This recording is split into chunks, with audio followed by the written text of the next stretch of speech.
আর যারা মাদক ব্যবসা করছে তাদেরকেও বলতে চাই, 14 গ্রামে এই দুটার কোনো স্থান হবে না। আমি আপনাদেরকে 6 মাস সময় দিচ্ছি।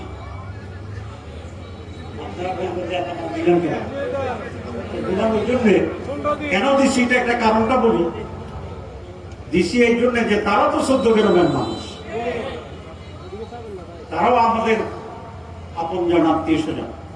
একেবারে কালকে থেকেই বন্ধ করে দিলে ওদের তার কোনো পেশা নেই, ওরা চলবে কেমনি? আবার আমাদের উপরে বলতে হবে।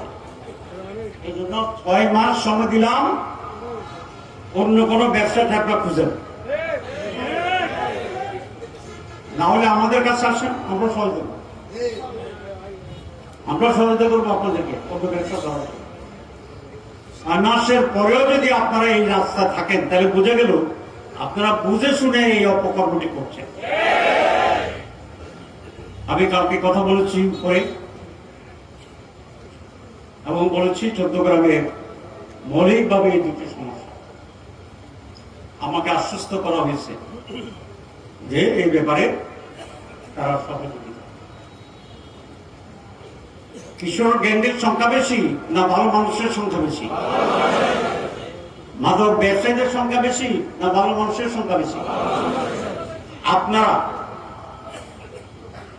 আমরা যদি আপনাদের সাহায্য চাই, সহযোগিতা চাই কিশোর গ্যাংকে ধরার জন্য আর মাদক ব্যবসায়ীকে ধরার জন্য, সিভিলে পুলিশ গেলে ভালো, না গেলে সিভিল পুলিশ যাবে।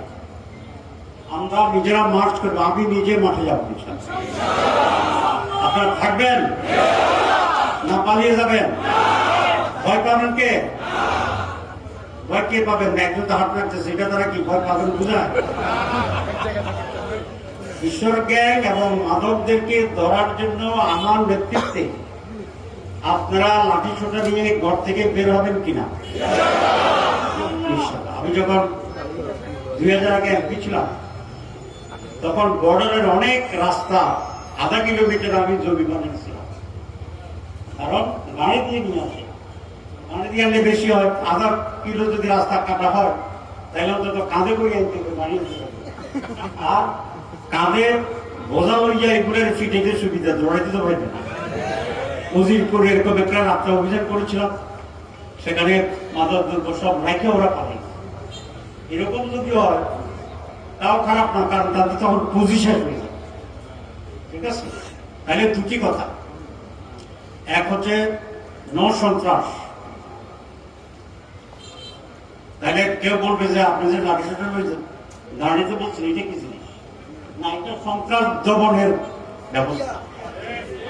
রাসূলুল্লাহ ইসলামের হাদিস আছে, মান রাআ মিনকুম মুনকারান ফালিয়ুগাইয়িরহু। তোমার যদি শক্তি থাকে অন্যের বিরুদ্ধে শক্তি দিয়ে প্রতিহত করো।